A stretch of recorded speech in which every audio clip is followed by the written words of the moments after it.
थ्रुबा तामुलपुर जिल्लायाव mobilisation meeting खालामफैदों आरो जोङो तामुलपुर जिल्ला युथ बिपिएफनि दैदेननायाव दिनैनि बे मिटिंआव बाहागो लादों आरो जोंनि पेरेन्ट आरो दस्रा जि जोंनि दालाय आफादफोर दङ बेनिबो जथेस्थ मावथि कर्मी बे मिटिंआव सफैनो हादों।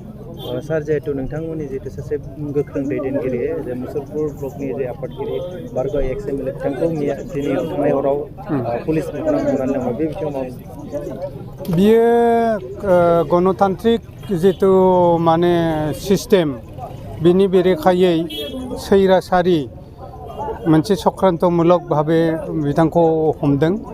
जोङो बे हमनाय हाबाफारिखौ माने माबादों धिक्कार होदों आरो बिनि हेंथायै दासो जोंनि दैदेनगिरि दुर्गादास बर' बिथाङा बुंदों आयेननि बेबस्था जोङो इमिडियेटलि लागोन आरो गणतान्त्रिक भाबै जोङो जुदि हाबाफारि लानो गोनां जायोबा धरना सरना जोङो गणतान्त्रिक भाबै बे माबाखौ उनाव सावरायलायनानै लागोन। सार बिथांनि न'आव हाथियार मोनदों होननानै जों मिथियो।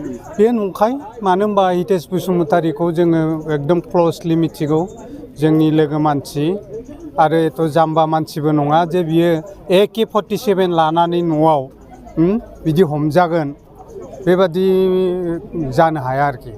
बेखौ सरकार एबा पुलिसनि फाव फान्दायनाय बियो 100% बियो सरकारनि पुलिसनि फाव फान्दायनाय राजनितिक फाव फान्दायनाय बियो। बिथांजों लोगोसे आरो सानै सुबुंफोर जेरै दावराय देख्रेब आरो बिक्रम दैमारि बिथांखौ बे बिथिङाव बे बिथिंखौ नायोबा जोङो नुदों दानि जितु डिलिमिटेसन ओरै कमतापुर रायजोआव क'क्राझारखौबो लांनो नागिरनाय बङाइगावखौ लांनो नागिरनाय अनेक टाइपनि सिटुवेसन दा नै मुहुर्तआव एखे दिनाव ओंखारगासिनो थादों।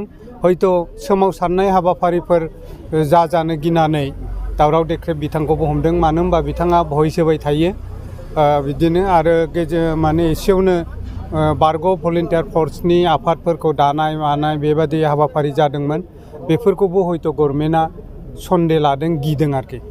गोजोन्थों।